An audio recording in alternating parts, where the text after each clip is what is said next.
dan kepakaran yang beliau miliki. Allahumma alif baina qulubina wa aslih dhata bainina wahdina subulas salam wa najjina minadh dhulumati ilan nur. Rabbana hab lana min azwajina wa dhurriyyatina qurrata a'yun waj'alna lil muttaqina imama. Rabbana la tuzigh qulubana ba'da idh hadaytana wa hab lana min ladunka rahmah innaka antal wahhab. Rabbana atina fid dunya hasanah wa fil akhirati hasanatan wa qina adzaban nar. Wa sallallahu ala sayyidina Muhammad wa ala alihi wa sahbihi ajma'in walhamdulillahi rabbil alamin.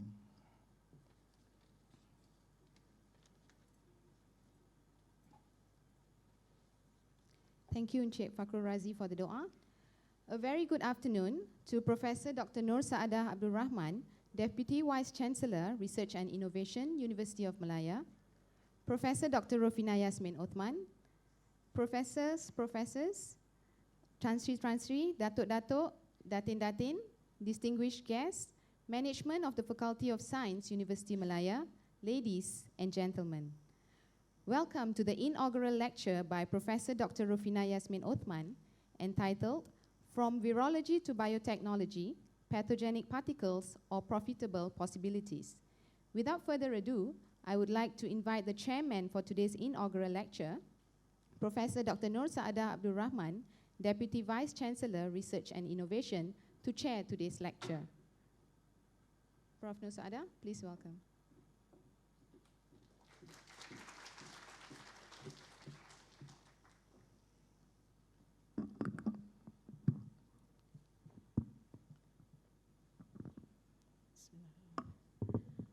Assalamualaikum warahmatullahi wabarakatuh. Very good afternoon, ladies and gentlemen.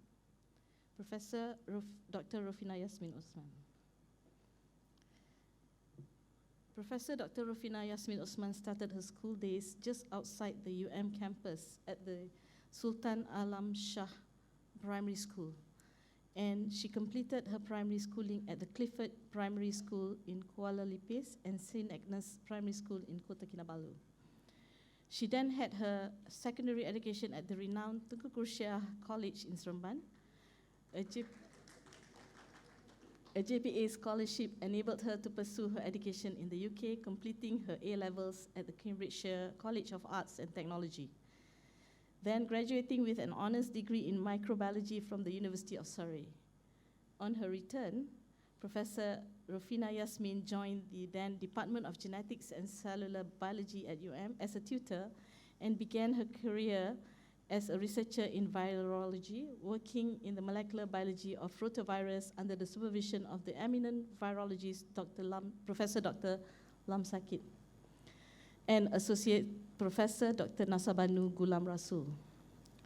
In 1990, upon completion of her MSc at the University of Malaya, Dr. Yasmin was awarded the prestigious British High Commissioner Chevening Scholarship to pursue her PhD in plant virology at the John Innes Institute at Plant Science and at the University of East Anglia in the UK, after which she returned to Malaysia and has since served at the University of Malaya and appointed as associate professor in the year 2000 and as a full professor in 2005. In the span of her teaching career, she has helped to develop and introduce new courses and modules in plant virology, bioinformatics, plant molecular biology, and infused element of bioethics and biosafety educations, both at the undergraduate and postgraduate levels. Her interest in biosafety has led her to be part of the team drafting the Malaysian Biosafety Act and regulation, and she now sits as an expert member in the National Biosafety Board. At the international level, she was part of the UNIDO faculty for an international postgraduate program at Biosafety and was a founder member of the Asian Biosafety Education Network. In 2012, she completed a 3-year secondment to the Ministry of Science, Technology and Innovation, or MUSTI, as the Undersecretary of the National Biotechnology Division, which was tasked with the implementation of national policies and strategies in biotechnology. During her tenure at MUSTI, she developed a new bioeconomy strategy to form the National Bioethics Council and launched the now yearly Bio Borneo Showcase event. Her research interests are in the application of biotechnology to value add to agriculture, especially in utilization of biotechnology for sustainable use. This includes a focus on the genomics of banana and its associate viral and fungal pathogens and the use of molecular information to understand interactions between them that may lead to new strategies of control.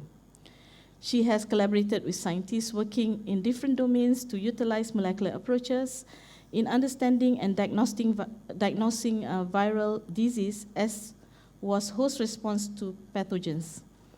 Her interest in viral structure and function led her to explore the use of plant viruses in biofarming, a new economical and potentially safer approach for production of proteins and peptides. She runs an active research group and places an important emphasis on training the next generation of molecular scientists. To this end, her lab has graduated 23 PhDs and more than 30 master's candidates. She has published widely and also has filed more than 10 patents in biotechnology, and she collaborates internationally and currently is a part of a large banana research consortium funded by the Bill and Melinda Gates Foundation. She has sat on various subcommittees of the National Council of Professors and the National Science and Research Council, and she now sits on various national committees, including the Ministry of Domestic Affairs and Domestic Trade, and MIDA. Professor Yasmin has founded the head of Center for Research in Biotechnology for Agriculture, or CEBA, in UM, and the first chair of the university's Biotechnology and Biocluster Research Cluster.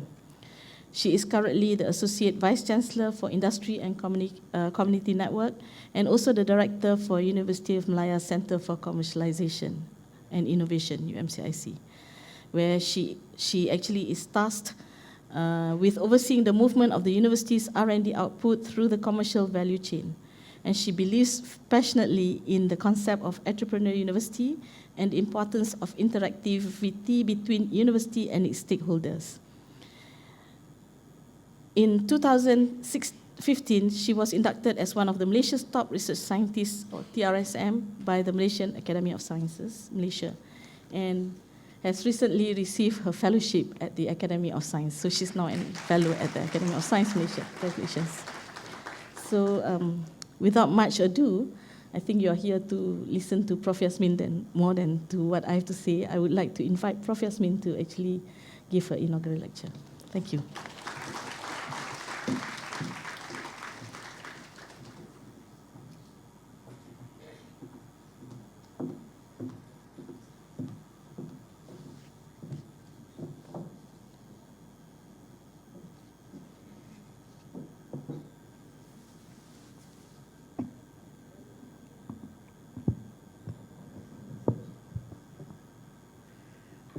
Assalamualaikum warahmatullahi wabarakatuh. Salam sejahtera. Selamat tengah hari. Very good afternoon to all. Ayahanda, Bonda, Tan Sri, Datuk-Datuk, Datin-Datin, professors, sahabat-sahabat, pelajar-pelajar yang dikasihi.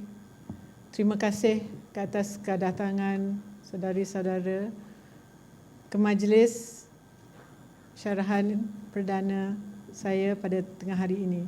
Thank you very much. I would like to wish one and all for being here with me to share with me in this event. Thank you also to the MC, Dr. Tasnim, who's from the Department of Microbiology, my young colleague. And today I'd like to share with you my journey, really, as a little bit outlined by Prof. Nur Saadah. If you're expecting a lecture on virology, I'm sorry I might disappoint you, but I hope that you'll be excited at how I have been inspired and driven by the excitement of science and by the wonders of virology and the associated sciences.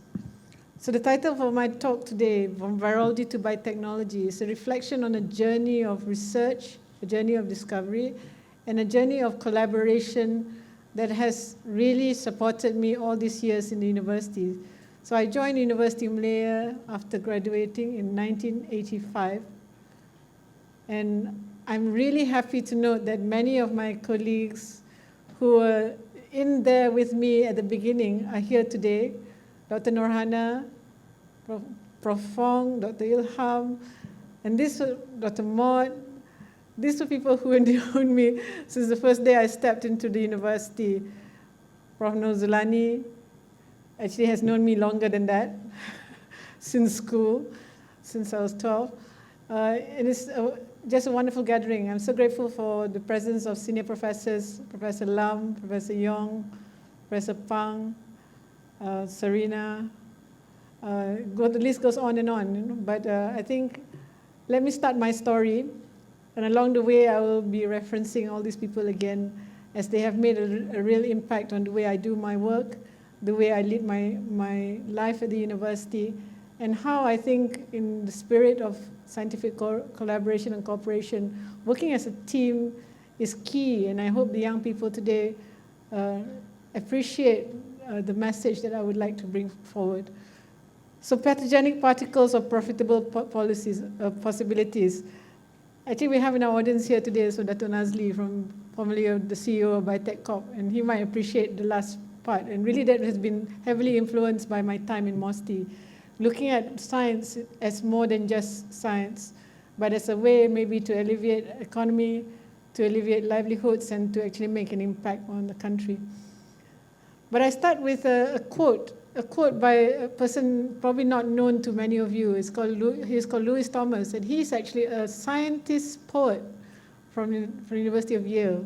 He's not just a scientist, but he's also a poet. And this is something, you know, we should all aspire to be, not just cocoon ourselves in science, but look at the world through many different angles and in many different ways. And he wrote a very simple piece on viruses, where he said, "We live in a dancing matrix of viruses. They dart rather like bees from organism to organism, from plant to insect, to mammals, and to me, and back again, and into the sea, tugging along pieces of this genome, strings of genes from that, transplanting grafts of DNA, passing around heredity as though at a great party." That's virology to me. And that's what really attracted me to viruses and the whole idea of virology. Now I have to learn how. So what are viruses, and what inspired Louis to write such a piece about it? They are really something so unique. There's something so ubiquitous, and yet there's something unseen. And yet they impact almost every living thing on this earth. And the truth is, there is no living cell or living thing that there has not been recorded a viral infection or has not been a host to the viral party, as he said. You know.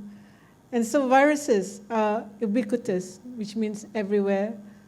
They are unique because they are just a simple organism where for a long time it was argued whether or not viruses are living or not. They are consisting just of information, either DNA or RNA, and that itself is a paradigm shift. As you know, all our information is DNA, and yet we have viruses who changed the dogma of science and opened our eyes to the possibilities that nothing is absolute, and created information discourse which was different from what we had come to believe.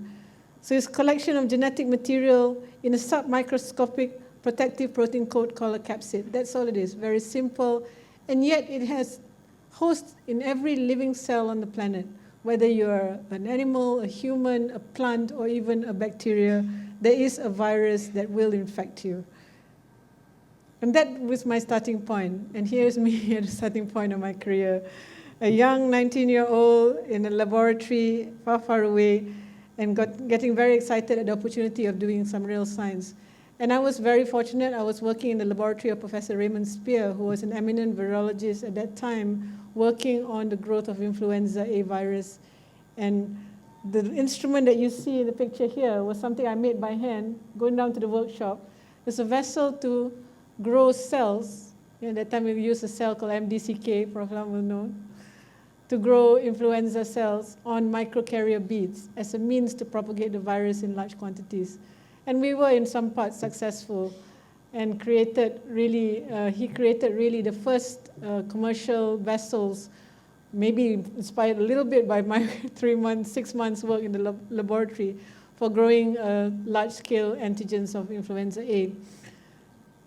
But influenza A continues to impact the world, and this is a message as well that we learned from virology, in that viruses are incredibly adaptable to whatever we throw at them. And this is again one of the characteristics of viruses that makes them, to me, one of the most powerful pathogens that we can actually face in the world. And this is the reason why it's a constant race, and that's what we call the arms race in pathology, where whatever we create or whatever we try to understand about the virus will overcome or can overcome. So the message that we need to take home is that we have to be just one step ahead all the time, because the eradication of viruses depends on our understanding of how they work and how they change to adapt to their environment. So influenza A, which I worked on 34 years ago, okay, now you can count back how old I am, is still existing in the world and has changed so much that it's so different from what I was working on. The virus that I worked on no longer exists. It has morphed and changed and evolved into today the emerging viruses such as H7N9, the bird flu, H9N2, the avian fowl, that we hear about every day in the newspapers. And the reason this exists is because of the adaptability and the poem that was recited just now, where it enters and mixes and changes and then returns back to the host.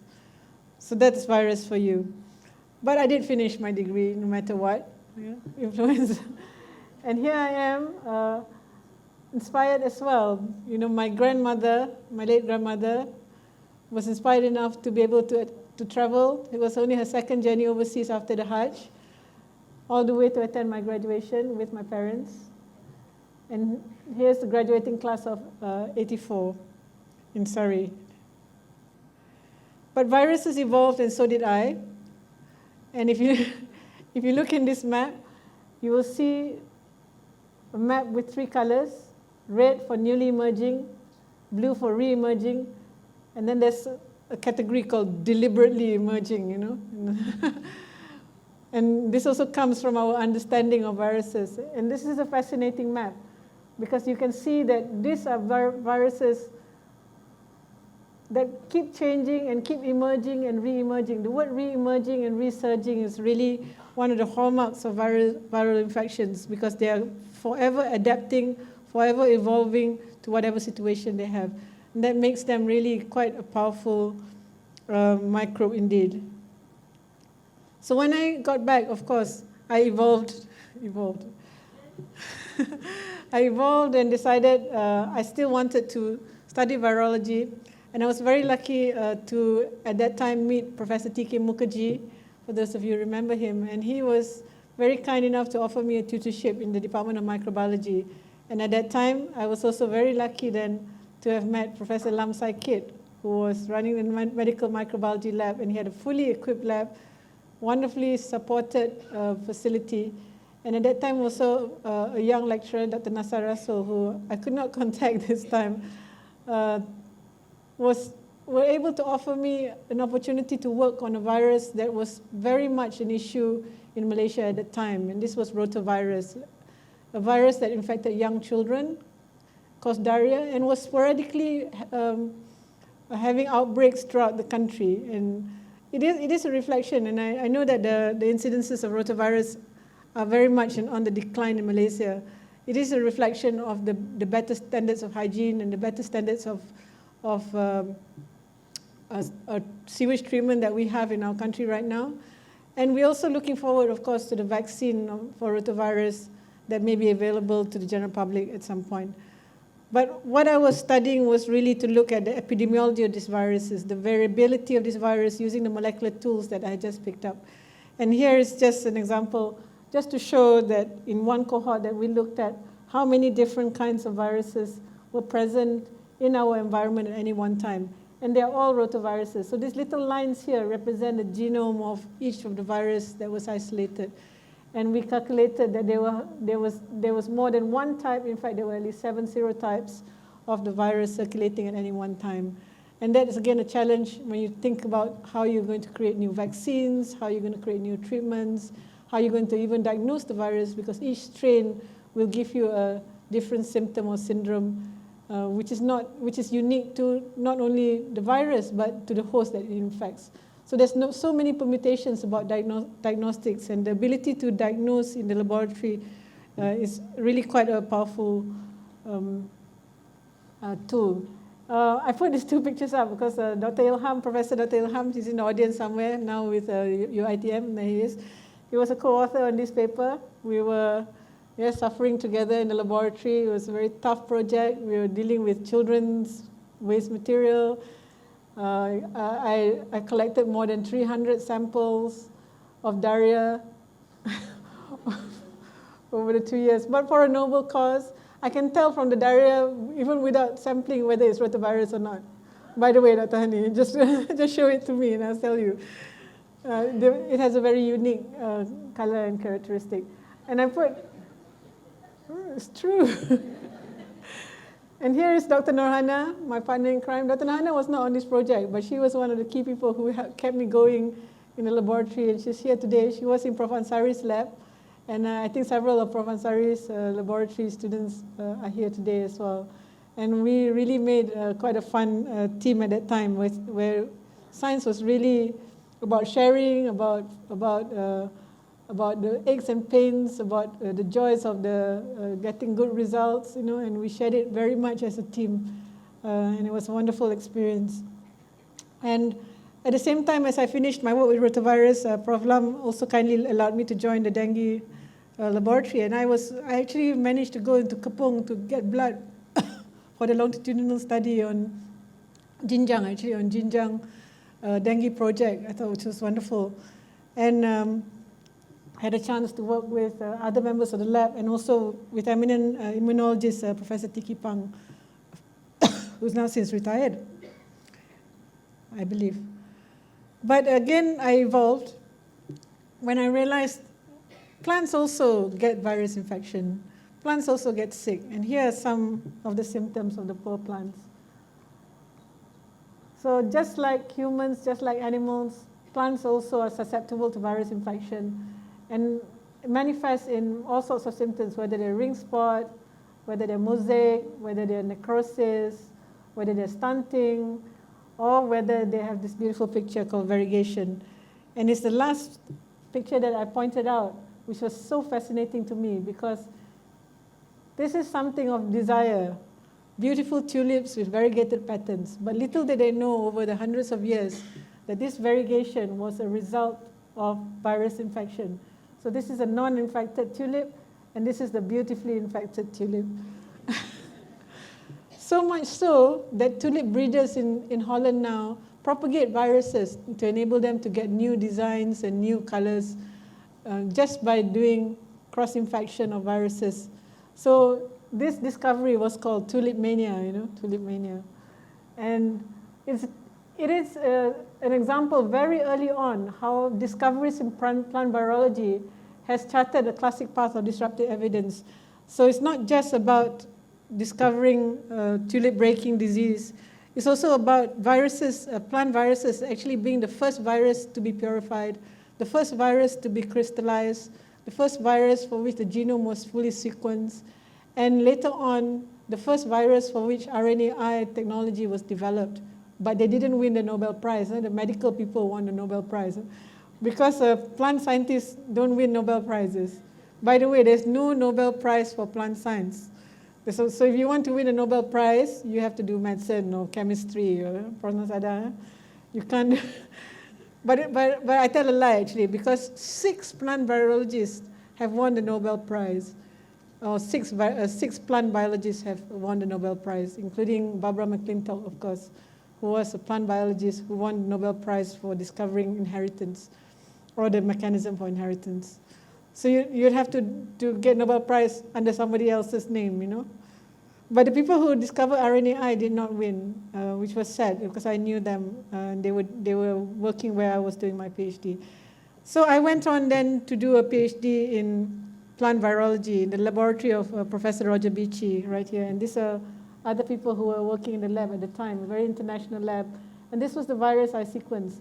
And just now, if you saw the virus in the cover of your book, if you wonder what it was, that is actually an influenza virus where through blood, sweat, and tears, it took me 1 month to get that one picture at Adam Brooks Hospital as an undergraduate. And that's actually a picture of an influenza virus I actually took. But my skills improved considerably. So by the time I did my PhD, I could get much better pictures. And so this is an electron micrograph of southern bee mosaic virus taken after purification. And this was the subject of my work, and my first experience of the new molecular biology, the ability to sequence and to decipher the genome of organisms. And here me again, somehow or other I still look the same.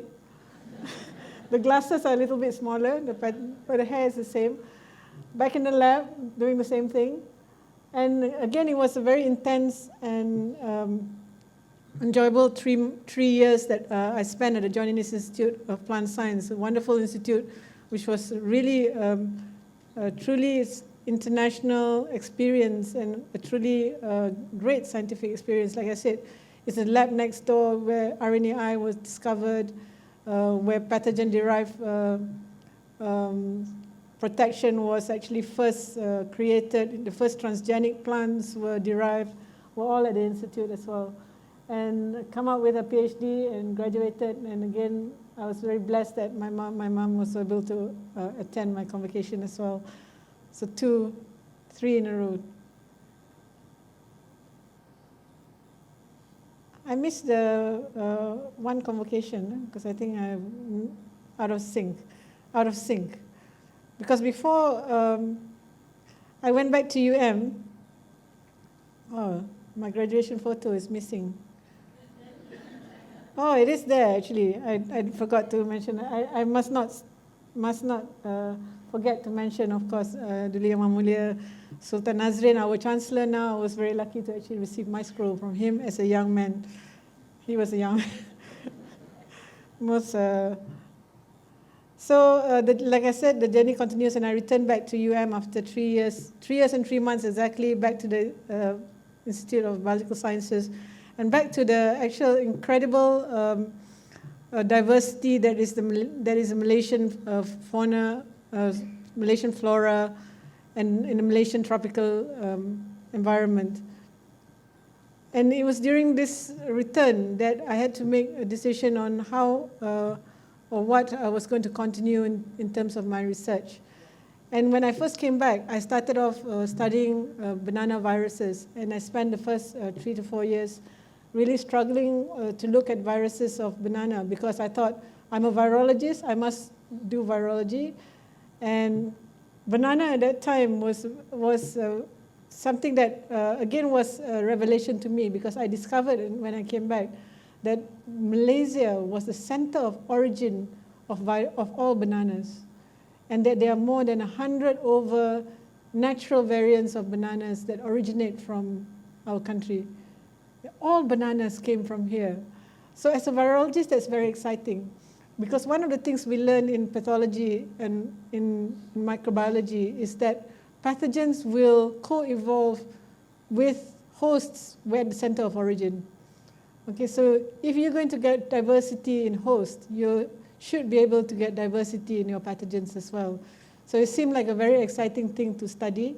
And we had a really quick look at a lot of the viruses that were present at that time, but found that very little interest in virology. I was the only virologist, plant virologist at the time. There was also very little interest in the agricultural world about plant viruses as well. And the reason is that it was not the main or critical problem of banana. And they were saying, like, why are you working on something which is not serious disease, you know? It's like fun. So you should be working on the serious diseases of banana. And at that time, the serious disease on banana was Fusarium wilt, which is a fungus. It's not so bad. It's still a microbe. And so I created this catchphrase, which I've been using over the years, called "Who needs a better banana?"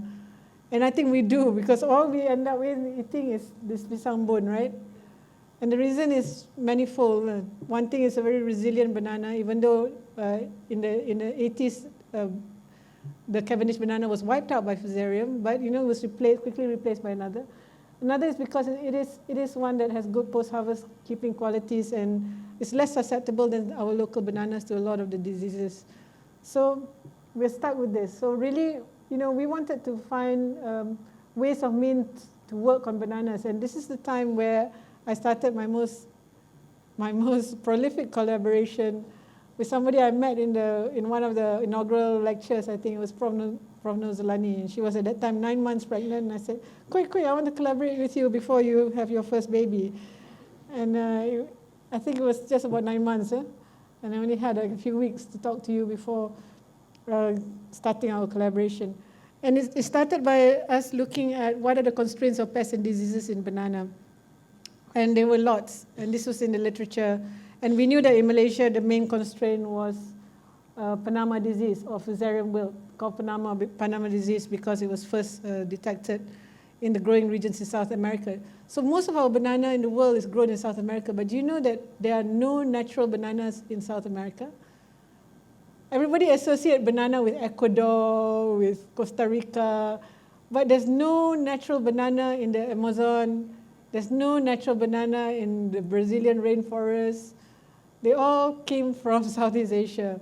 Just as there's no natural oil palm in Malaysia, and just as no natural papaya, we exchanged. We gave them banana and we took papaya. So that's fine. Did you know papaya also originated from South Americas? But we didn't start from scratch. We didn't start from scratch because University of Malaya had a fine history of research in banana, and I'm putting just a few. So I call them partners and patrons, and I call them my key influencers. This is the young people know this, influencers, like social media influencers. So this was my old time. At that time we had no social media, so it was literally by telephone or face-to-face influencers. So face-to-face influencers. Prof. Helenaya, she's in the audience today, was one of the key people working on banana at that time. Professor Mark Chai, who couldn't be here with us today, but I do keep in touch with him, was really one of the key taxonomists and one person who introduced me to the international banana community, actually, and allowed us to create a relationship, I think, that was really complementary in that he had all the skills of the traditional taxonomist and breeder, and I brought with me then skills of molecular biology, and we formed a reasonably good team. And Jennifer then was persuaded to do banana. She had no choice. And we slowly persuaded more and more people to do banana. And even Prof. Halija, the ginger person, she had to do banana. And we were supported also by a person then who went on to do banana, which is Professor Pat Heslop-Harrison from the University of Leicester, who's a phenomenal cytologist, who then became a phenomenal banana person as well, and discovered many, many different things about banana and banana genome. So we started off by doing transformation, looking at the molecular biology, and one of the things that got us going was the fact that we had a very talented professor, Prof. Lani, who was a tissue culturist in her own right. And from me, I brought in the small skills of being a molecular biologist, of bringing in constructs. And we had, to start off with, really a brilliant student who's in the audience today. Dr. Wei Chi, where are you? Oh, there you go, Dr. Wong Wei Chi, who was a phenomenal, I think, PhD student to tackle at that time work that nobody else had done before, and to create the first transformation system for banana in our laboratory, and published it as well. And we decided to work on what we thought was a good idea at the time, was early flowering genes, really. Why did we want to work on early flowering genes? Because we figured out this idea that one of the ways that Fusarium attacks is that it attacks over a period of time, and it's a very slow pathogen.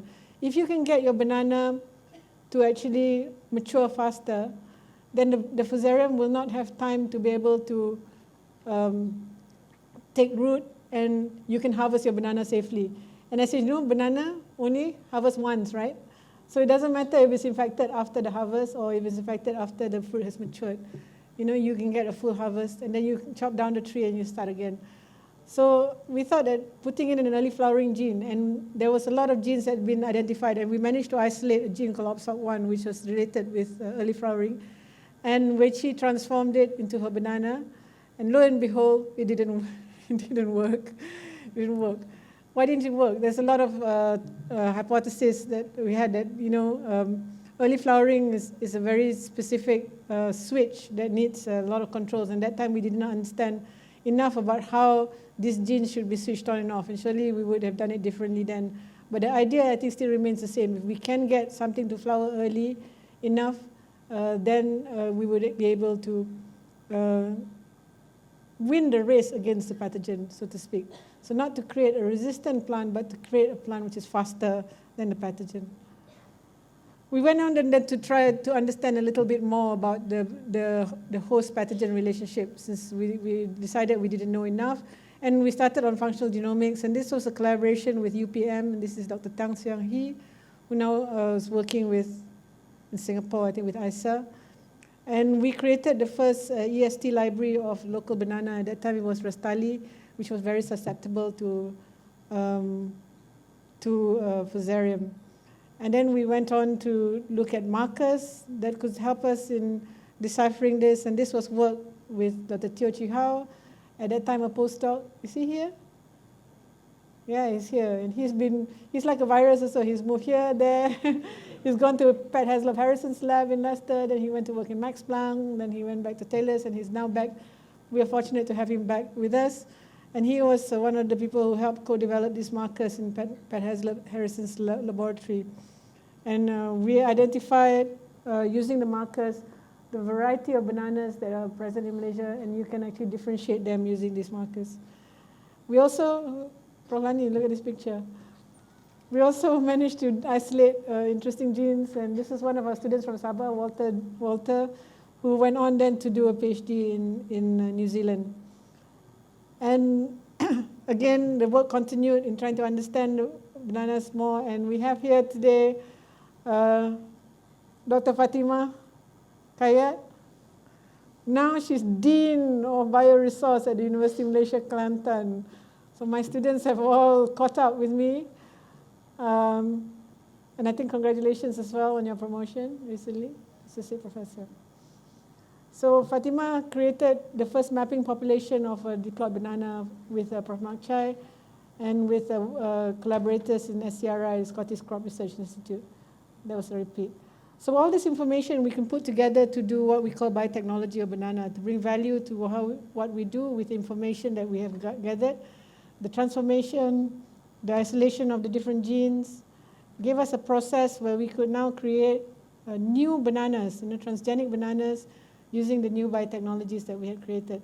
And we had a lot of targets. We had me again with Prof. Lani, going off somewhere. I think this was in Geneva. But we created a lot of target genes, antifungal, virus-resistant genes, ripening genes, disease-resistant genes, and we isolated all these genes. And we came up also with another idea. This banana is a really big tree, and what if we can use it to produce something useful, something that could create some value? And we thought maybe we could produce pharmaceuticals in this plant. So this was an idea that I'll talk about in the last few slides. So continue on, we had full understanding of the host. We also needed to have full understanding of the pathogen, and so we decided to look a little bit closer, and this was made possible by the HIR grant when I returned, and we were able to re-standardize all the assays that was developed earlier. We were then able also to do whole genome sequencing of quite a complex pathogen, and it is the first pathogen, Fusarium, that has been sequenced in this region. And this is some of the data, papers still being published. And we continued on to do more genomics on banana, and we have published this paper. It's the first, again, complete chloroplast genome sequence of Musa balbisiana, which is the bee banana. And this was work collaboration with Dr. Yasmin and our students. Dr. Yasmin here, who was my postdoc for many years. I don't know whether Dr. Yasmin is here. Oh yes, she is, with Prof. Zul there. And even Prof. Zul was co-opted to do banana. And now it's already, he's a human geneticist who works on nematode of bananas with Dr. Sharifah over there.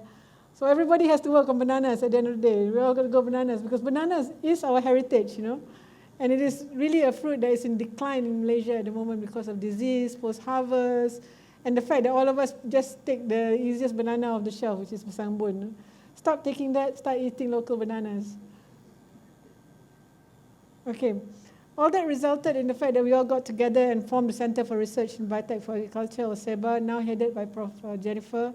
And we created then a structured center where we could develop platform technologies like transformation, cell culture, where we could develop targets, and where we could also do what Prof. Nosada wants us to do, which is multidisciplinary, transdisciplinary research, and start to look at collaboration in the socio-economic areas, or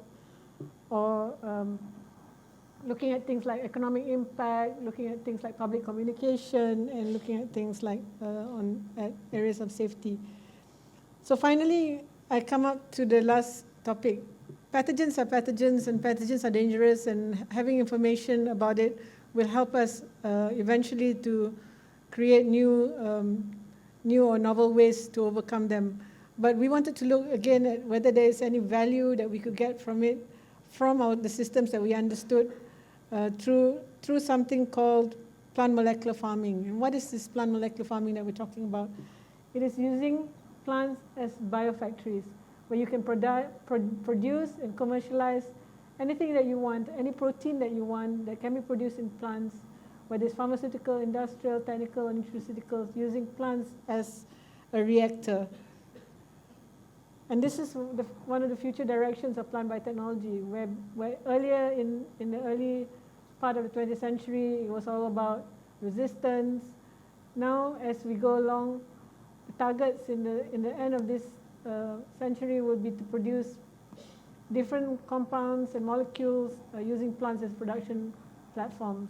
So we are heading this way as part of the bioeconomy and part of the bioeconomy initiative, looking at how we could actually create this value chain of producing molecular, or introducing new molecular entities into plants. And we thought banana is ideal because look how big the banana biomass is. A big leaf like that, you can produce a lot of proteins, extract things, and create a wonderful factory just by planting it out in the sun. Cheap to grow, easy to manage. Any of you grow bananas know they're very easy to manage, right? Right? No, not many people grow bananas. This slide just shows you that we've had a look at why plants are better than other systems, and these are available if anybody wants to see it. So the idea is to create this track of work where you identify the targets, where you develop the transformation systems, which we have done earlier, and then to try and get them into trials. So we are at this stage right now, and hopefully one day we'll be able to grow them either in multi-story or in the field, and to grow big, large-scale facilities. And all this was possible by also, Prof. Lani, this is like your inaugural, Prof. Lani. A lot of your pictures here. It's because it's a necessary collaboration, because you have the tissue culturists and molecular biologists. You have to be able to create a team like that to enable you to advance the work. And this was on suspension cells that enable us to publish more papers and give us more tools for transformation. But I also expanded to other plants, and I think Prof. Pang has left the room. But, oh, he hasn't left the room. Wonderful. Prof. Pang, thank you very much for staying. We have a collaboration still ongoing on looking at transformation of algae, because again, algae is another exciting organism, and the red algae is a big seaweed, and being able to transform it. In fact, the patent has been granted, I believe, and we did a proof of concept for hepatitis B production in algae, and hopefully we'll be working on other things in the future. So the idea is to be able to industrially produce these plant proteins, and these are just a list of why they are better and why we think they are economically viable. And we had a lot of different projects along the way, and this is one project where my student has caught up with me. Professor Chua Kek Heng is in the audience. Yes, he is. He's sitting at the back there very quietly. Prof. Chua has given his inaugural last month. So he was made professor a few months ago, or a year ago? A few months ago, I can't remember now. In May last year, actually, a year ago. And Prof. Chua was the first student in our laboratory to actually express a protein, a foreign protein in tobacco plants, and this was antibody.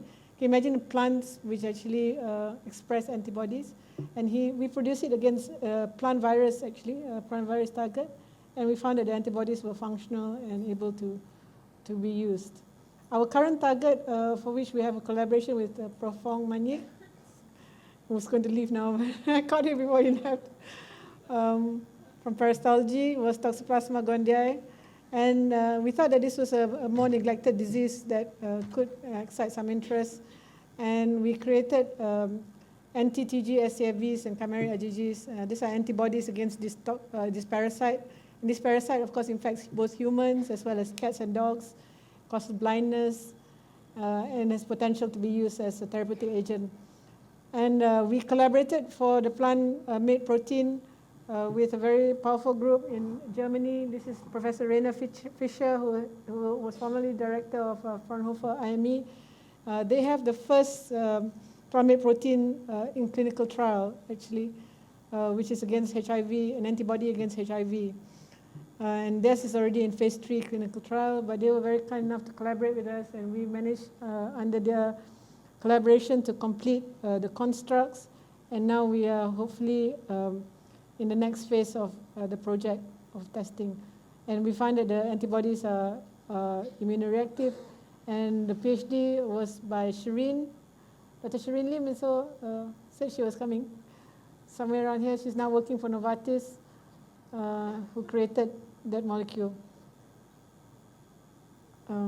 Sorry. This led on to more, like we said, persuading other people to work on bananas and other things. And this was a collaboration I had with Professor Jennifer Harikrishna. Again, it's a long-standing collaboration and a lot of work on RNAi, on orchids, chili, charcoal synthase, oil palm. You can see the publications that we have in the list. But, you know, again, this is a long-term relationship. And here are two 19-year-olds. Yeah. Yeah, two 19-year-olds. Many people don't know this, but Prof. Jennifer and I were undergraduate microbiologists together in first, second year in Surrey. And we often did our projects together, and this was some project that we were pretending to do in the wilds of Guildford. You know, I don't know what were we doing? Sampling for algae or something. But it was exciting, and we reconnected 20 years later and became collaborators. After having taken quite different paths, we met again. We did a project together on Bersenbergia transcriptome with Yusmin and Nozolani as well, and this is our student Diana. And I'm just very happy to say that Diana is submitting a PhD today. So I just signed her submission papers. So we're very proud of having yet another student graduating. And that was to do the full transcriptome of charcoal synthase. So finally, almost finally, the RNA work with Jennifer then translated to working. RNA is a method of using the host's own RNA to defeat pathogens that enter the cells. So let's put it that way. It's also known as RNA silencing because it's able to silence any foreign pathogen. And it's a natural way that the plant or human cell reacts to viruses, actually. And knowing this molecular basis, we were able to utilize this in several projects. And this was a work that we did with tomatoes with a student who was finished, Motaram, who finished a PhD last year. And we were visited by eminent plant biologists. This is Prof. Gudev Kush, who won the Merdeka Prize about a few years back, and Professor Albert Sasson, who's an eminent biotechnologist as well. So are the tomatoes under threat? Yes, tomatoes are very much under threat. Tomatoes are foreign to Malaysia, so they're very susceptible to disease. They're an imported plant, but they're grown in very large numbers, in very large acreage.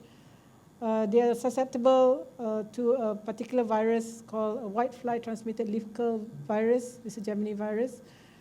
But knowing what we know about RNAi and the state of the art today, we decided that we could use this, and I won't go through this, it's a bit too much science, to be able to create a strategy where we use RNAi to combat some of these virus diseases. And this is our target, the Bergamo virus, the Gemini Viridae family. And this is really a key person in my work in virology who I have not mentioned yet, but who is sitting in the audience. I'm very happy. Deputy Director of MARDI now, Dr. Rof, who is, to me, the best field pathologist in Malaysia at the moment. So if anybody wants to collaborate on field work on viruses, he's the man. And he has really been key in enabling us to collect samples and to actually identify viruses in the field. I'm totally not a field person, unless it's like, a few hundred meters to an air-conditioned room or something. But I'm very lucky to be working with field pathologists. Again, this collaboration is really important. You need to work with people who are passionate about the areas that they are working in. And together with Dr. Rof, we discovered new viruses like the whitefly transmitted Gemini viruses infecting mimosa. And we then went on to discover another Ageratum yellow virus. And this is a new strain which we have already listed in the gene bank, and we are attempting to publish. And this was to work with Motaram. And this virus was the basis of us developing the RNAi technology. And that was successfully developed. This is just this is just proof to say I actually did some of the science, So must show gels, must show scientific pictures. And then, the wonderful data that we got that showed that the RNAi actually persisted. So we were able to use it as a strategy. And we transformed the plants with the construct. We tested it. We challenged it with a whitefly that carried the virus. And lo and behold, we had success. So these are transgenic and non-transgenic plants before. After, these are the transgenic plants. They're quite healthy. And the non-transgenic plants, they start showing all yellowing and thinning of the plants. And in fact, the transgenic plants have very good yield of tomato even after being infected.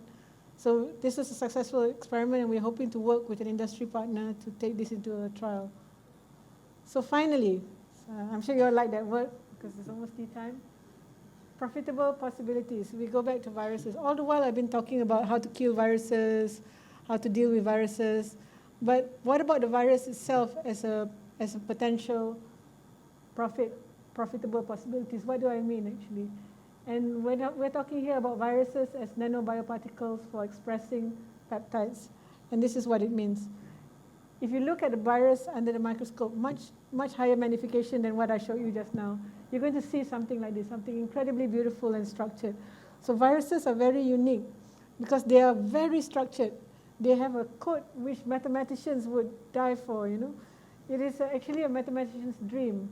It is completely symmetrical and can be calculated using mathematical formula. They are icosahedrons which are arranged very, very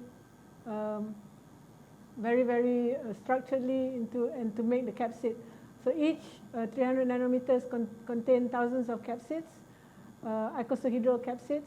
And if you cut it longwise, you will look at it in a structure like this. And inside this little hole here is where the genome is protected. And the genome looks like this. And the genome is a piece of RNA which we can take out. We can then manipulate. And when we manipulate the genome, we can get things to be expressed on the surface of this molecule. And then this molecule then becomes a delivery system. So this is called a nanobioparticle. And now physicists use this to deliver electrodes, cancer. We had an inquiry about people wanting to know whether this virus can cross the blood-brain barrier, and it can. We have shown it. Prof. Nohashima, who I'm working with now, the immunologist, she's here. Prof. Nohashima, somewhere. Well, she and our student together has shown that the virus can actually pass through the blood-brain barrier and not get accumulated in the liver, which is what we want. Yeah, so it is very high potential. So we created this with hepatitis B as the first construct and made it infectious, and then just grow it in plants. So my part is that you can just grow this in plants, just like normal virus. You just rub it on, grow it, and you get lots and lots of vaccines. No problem. more or less. So this is just some of the work. So then we went on to dengue. So we have all this in our library right now. We have hepatitis B, we have dengue. And this one, fancy slide was done by my student. I can't erase it. Wei Wei, this is your fancy slide. Wei Wei is the current PhD student. And it was her work was to be working with some Koreans to clone the influenza A. So I'm back full cycle to doing influenza A. And this was work we do with the Korean, with the IVI, and International Vaccine Institute in Korea. And then we have expressed this in the virus. We've tested this in mice, and this is where we've looked at it in terms of a potential vaccine alternate. And it's very fast. Sorry, we have to show the mice being injected. And this is some of my collaborators. Prof. Nur Saadah, you might not remember, you were one of the early collaborators on this project because you had a lot of chemistry in it. We had to understand the structure. So we went to her lab to be able to do the modeling. So that's why we need to collaborate with the chemist as well to do modeling. And this is the student that first did the first construct. Now he's assistant professor at Kansas University, I think. He's in America anyway. In the US now, he's working in the US. And Teo Pak Guan, who did the dengue work, he's now a postdoc in the Chinese Academy in Taipei. And of course, Prof. No Hashima, who is the immunologist that I work with, because now we are working at the interface between the plant virus and the animal cells. So we need immunologists. So the team is really important. And at the end of the day, we also need infrastructure. And because we're doing transgenics, we are very lucky that invested in a transgenic biotech facility, which Prof. Jenny has made into a world-class facility. Again, the visitors here, Prof. Jenny being very proud here, proud owner of the facility. But we are the only fully accredited facility in Malaysia at the moment for transgenic work, fully compliant to international standards.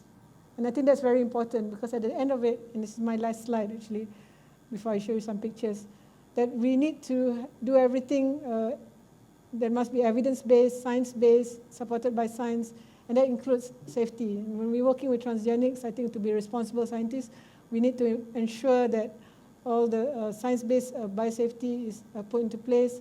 We need to have capacity for risk assessment. We need to comply with regulations. We need to have database information. We need to network with experts. And by then, hopefully, Prof. Lani, we will have our first field trial, which we still haven't done.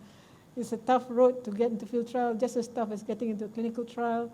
It's it's just as tough, Dr. Hani, Prof. Hani, believe me, to get into field trial because the regulations are very tight. And so at the end of the day, we are trying to complete the value chain. Profitable possibilities, definitely, especially now that we've developed platform technologies, we've got human resource, capacity developed, we've got infrastructure. Freedom to operate means that we have the patents. We own the patents, we file the patents, and therefore we can work with the output. We have proof of concept. We know about regulatory compliance because we helped develop the regulations in Malaysia. And I think public communication is very important. And hopefully we'll be able to also do the economic feasibility studies, which we started, but we haven't done finish. So this is my last quote. Coming together is the beginning, staying together is progress, and working together is success. And this is my lab over the years, and I couldn't find everybody. This is my first student, actually, second student, Azura, who's now professor in UIA, now, who's in FRIM. Zubaida, who's doing a PhD now, Batusha, who's a PTD officer, Catherine, who's doing a PhD in Taipei, of course, Prof. Chua, and there's the whole team here, Geng Lu and all of them. Mo, even Prof. Zul, they're in the picture, managed to get you in. And his lab, some of these are his lab mates. And more of students and people who were formerly students are now my colleagues. Dr. Sharifah and Dr. Liana, they are my colleagues now. They have caught up with me. They were students in the lab at some point or other. Of course, not to forget, I have the molecular biology transcends kingdoms. I was working very much on plants, but Prof. Yuba managed to drag me to do this because it was delicious. This is udang galah. And we work on the diseases of prawns, and we still do, and we have a lot of students together as well. This is some students we graduate together. She's finished her PhD, a postdoc, and she's still finished her master's with us. So this is a more recent picture of our lab. A lot of people, Mazni, all this still around, Yusmin, Umayal, my last postdoc, Diana, submitting today, Jessin, Akma, and all these people in the lab, Wei. Thank you very much for being here. I can see most of them. And this is where I used to work, Unit of Genetics. Again, it's been a very supportive environment. Even though I'm in and out of UM, the genetics department has tolerated me coming in and out. But I think I still value teaching, and I'm proud to say that I have not missed a year of teaching since I've been here last 30 years. And this is my, we haven't had a chance to take a friendly photo yet, guys. So I had to put this very official photo. This is the unit I joined. I started in the microbiology department, and then I left and joined the genetics department for many, many years. And last year I returned to join the Department of Microbiology again. Now I have my young colleagues, Dr. Tasneem, Dr. Chai, in the audience here with me. So we have, like I said, a very formal picture here. Dr. Annie, who's our head, she's being audited, so I don't know whether she's here today. Oh, she's here today. Oh, hi, finished. Audit's finished with Dr. Kanum as well. We're being audited yesterday, and I escaped it. I'm so sorry. But hopefully everything is okay. Professor Tong Kwai Lin, of course, the senior professor in microbiology, is here today. I've rejoined the department. And Sirih pula ke Ganggang. I returned back to my roots as a microbiologist. So I'm really happy to be where I am. Although I miss genetics, don't worry. But I think we're very much intertwined. So finally, many ideas grow better when transplanted into another mind than the one where they spring up. And I think this is very important, why students and capacity building is really a key to an academic life. And I encourage you to have more. But this is what I do now. This is what Prof. Nur Saadah made me do now. I'm director of UMCSC. I'm very proud of my team. My team are here. Thank you very much. They helped to set this up, especially Atika, the young lady here. She really the show. Thank you. Also thank you to Nurul from Faculty of Science and Nurul from Genetics. There's two Nuruls there who helped me a lot. And like I said, this is what I do now, sorting out words. And important people. And so Tan Sri Amin has been very supportive of what we do. And of course, in my final slide here is I wanted to keep to the last because it's the most special to me.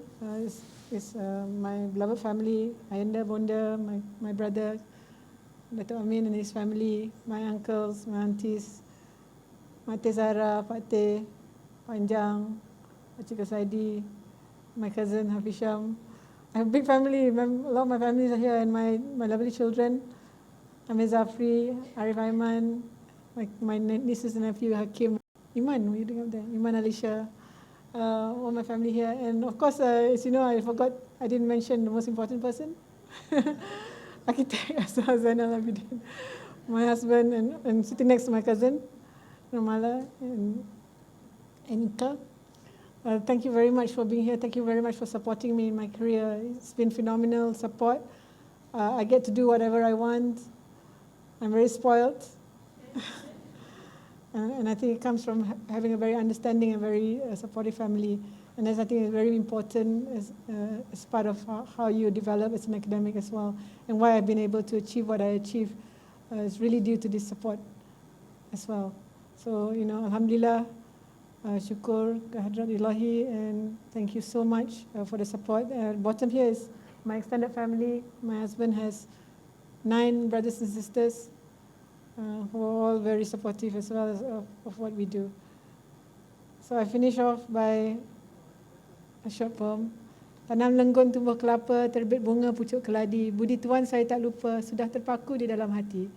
Pulau Pandan jauh ke tengah, Gunung Daik bercabang 3. Hancur badan di kandung tanah, budi yang baik dikenang juga. Thank you so much.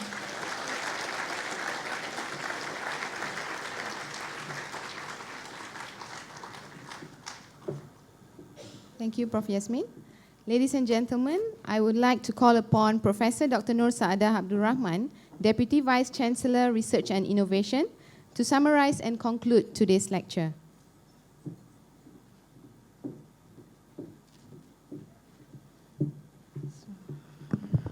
Assalamualaikum once again. Good afternoon. Thank you very much, Prof. Yasmin, for taking us into the world of viruses. At least we now understand about viruses, and what is more important is that we have to also evolve and be adaptable like the viruses. But we also have to be smarter than the virus because they're always evolving, so we have to be one step ahead of them.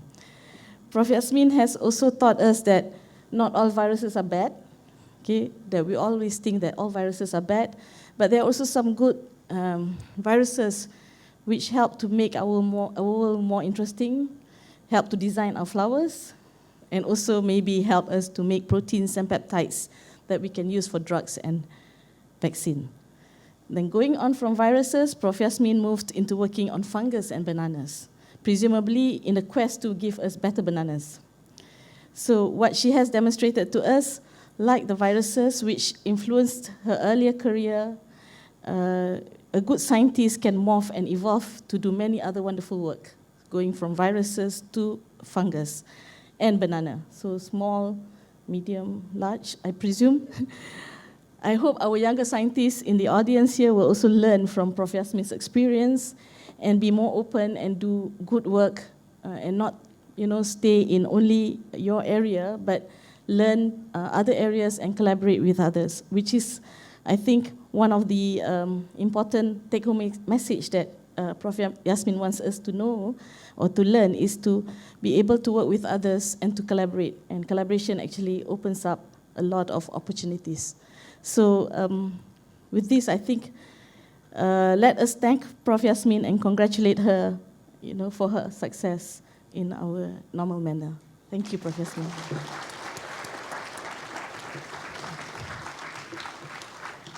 Thank you, Prof. Dr. Nur Saadah, for chairing this lecture. Kindly remain on stage for the next session. Ladies and gentlemen, before we end today's inaugural lecture, it is my pleasure to invite Professor Dr. Rofina Yasmin Othman to receive a token of appreciation from the UMCIC team, represented by Professor Dr. Loo Choo Kiong.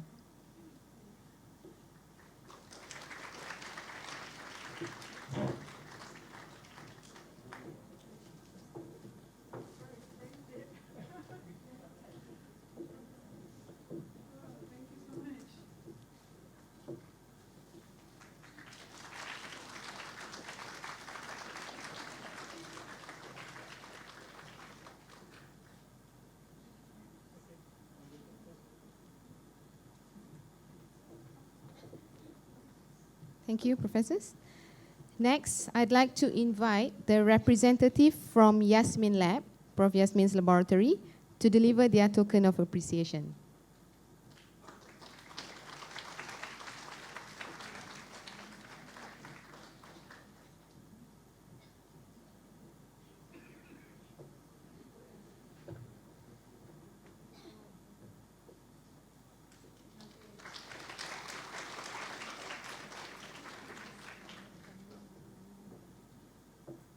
Okay, thank you, professors. I think we've also have your family and friends who'd like to present you with some flowers, I see.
Okay, thank you, everyone. I'd like to take this opportunity to thank the management of the Faculty of Science, International Corporate Relations Office, students and staff of University of Malaya, and all distinguished guests here who have made time to be part of today's inaugural lecture. Ladies and gentlemen, we have now reached the end of the lecture. Thank you again for gracing this occasion with your presence. On behalf of University of Malaya, I'd like to apologize for any shortcomings in organizing this lecture. We now invite all distinguished guests to have some light refreshments that will be served just outside this auditorium. Ladies and gentlemen, once again, thank you for coming and have a pleasant evening. Thank you.